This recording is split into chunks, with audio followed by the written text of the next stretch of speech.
بسم الله الرحمن الرحيم. الصلاة والسلام على رسول الله صلى الله عليه وسلم. waxaan la joogaa walaalkayga Axmed maanta ayaan soo ziyaartay gurigiisa ayaan ugu imid maantana bisha waa 25 September 2019.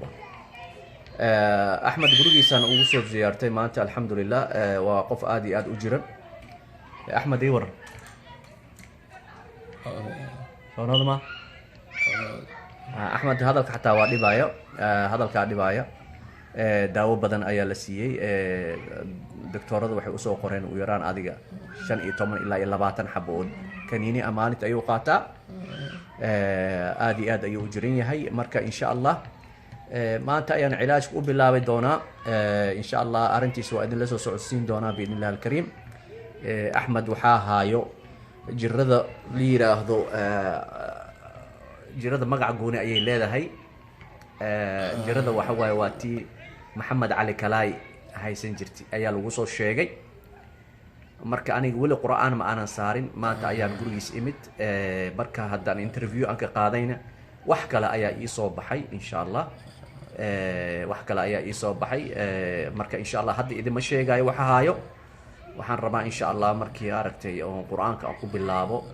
waxyaalaha iiga soo baxay maaragtay ayaan markaas idin soo socodsiinaa insha Allah. marka waxaan waa insha Allah ilaahay subxaanahu wa ta'ala ajri xasanaad hanaga siiyo. u jeedin ninka walaalkiin Axmed ahaa hadalka xataa waa dhibaaya ma hadli karo. daawadii ayaa saan u gashay. Axmed ii waran caafimaadka xagee ku xanuunaysaa hadda yaa xagee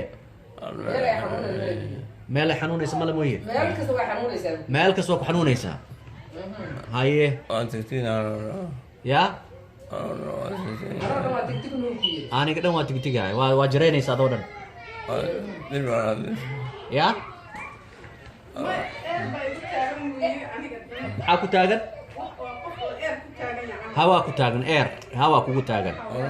haye yaa hadalkaaga hadalka ma karaysid ma hadli kartid. okay habeenkii ma jiifataa horta habeenkii waa seexataa. ka waran daawada haddaa iska dhaafto ma seexan kartaa yaa ma seexan kartid daawada la-aanteeda. okay habeenkii ma riyootaa markaa seexato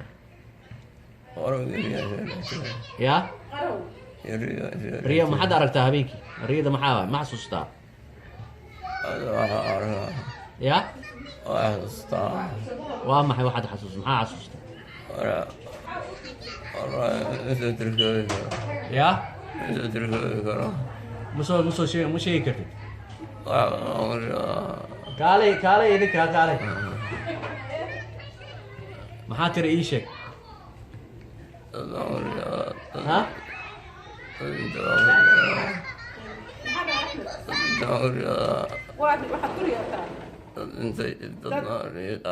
dad dhintay iyo dad nool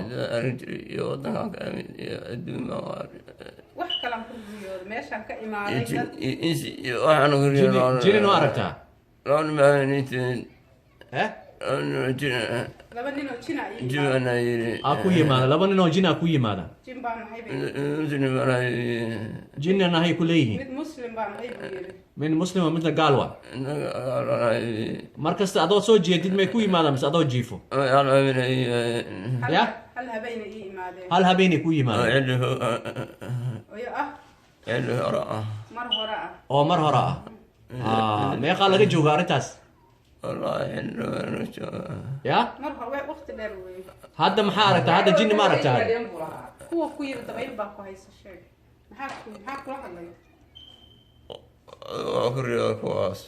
ya maxaa ku riyooda dabayl baa ku haysa iska quraan saar baa la yiri meeqaa laga jooga arrintaa meeqa hadda dhow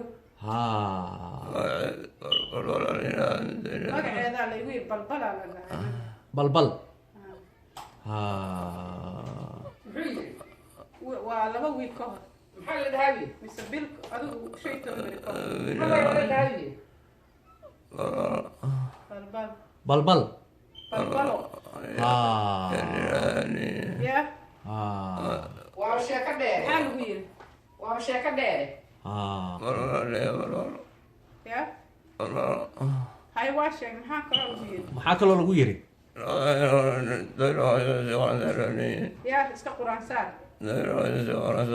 ya dabayl baa ku haysee quraan isku aqri ayaa loo yiri yaa laygu yiri waa riyo waa riyo nimankaas niman labadaas nina waa arka islaamka midna gaarka yahay okay ma see u ekaayeen ma xasuustaa nimanka nin caddaan ah nin cad iyo nin madow bay kala nin cad iyo nin madow ya way iga tagi waayeen ya maryana may qabin way qaawanaayeen feeray qaawanaayeen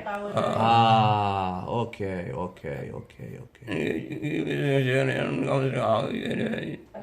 kii muslimka ahaa anigu waxba kuma yeelayo igu yiri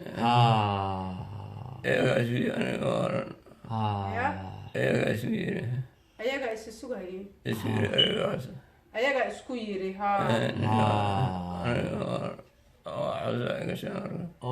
okay marka waxaan rabaa inaan ogaado axmedow inaan waxaan adiga hadda maarag daawooyinkani waxaan aad qaadanaysid ma aaminsantaha inuu waxaan asalkiisa ahaa wax oo jiniga dhinaciisa ka yimid jiradan arrintaa ma aaminsantaha inuu sixir jiro ma aaminsanta ma sheegi kartid waxaan rabaa inaan ogaado intaad soomaaliya joogtay maaragtay ma arki jirti waxyaalo riyooyin iyo waxyaalo ma arki jirti soomaaliya markaad joogtay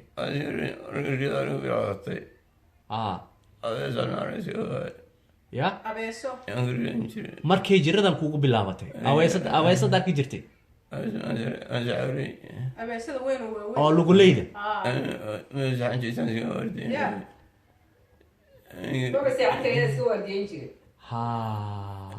maxaa haddaad seexata maxay kugu samaynaysa ma way ku imaanaysaa qaniye may kugu dhufanaysaa marku qaniinaysaa mise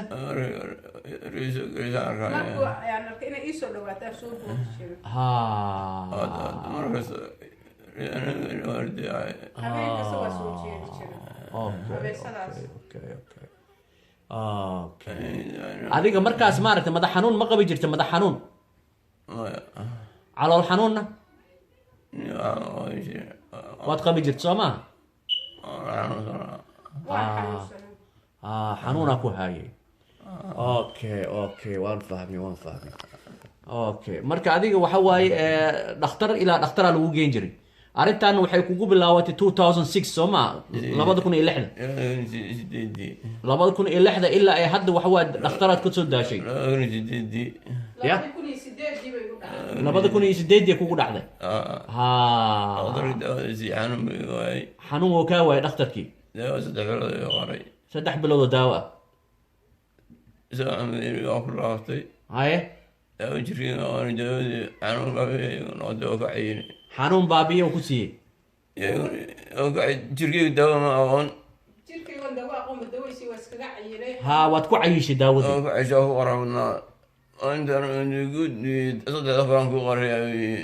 ya haye mid kalan kuu qoraayo kugu yiri 3 bilood oo daawo kuu qoray oo dambe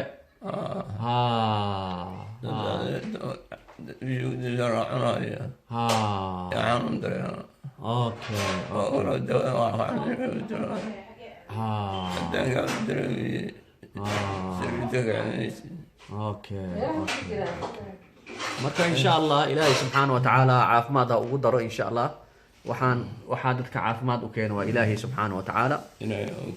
anaga waxaan hayna male marka insha allah maanta ayaan cilaajka u bilaabayaa biidn illah alkariim insha allah axmed arrintiisa insha allah waxaan rabnaa inaan la soconno step by step ayaan idin lasoo gudbinaya insha allah wixii iska bedelay insha allah waa idin soo sheegaya idinkana waxaan idinka codsanaya insha allah inaad usoo duceysaan ninkan walaalkiina aad iyo aad ayuu u jiran yahay 2008ka ilaa iyo hadda 2008 ilaa iyo hadda wuu jiran yahay adiga waxaa laga joogaa adiga waa 9 sano 11 sano 11 sano laga joogaa ha 11 sano ayaa laga joogaa ilaa ay hadda dhakhtarada way ka daaleen jiradiis waa la fahmi waayey intaasoo dhakhtar ayaa loo geeyey Kenya la geeyey meelaan la geenin male hadda Mareykanka ayuu joogaa Mareykanka maxaa tirin ya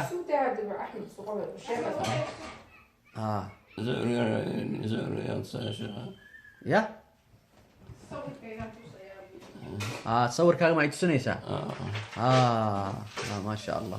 marka insha Allah ilaahay subhanahu wa ta'ala anagana ajir xasanad anaga siiyo ما شاء الله sawirkiisa miya ma asoo fadhiya waa kana Axmed oo fadhiyo soo ma jeedin Soomaali alay ahaa no sawirkan soo Soomaali ma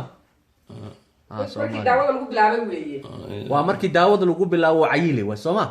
oo cayile aada wacayile markaani okay markaan sawirkan Soomaali ma miswa Kenya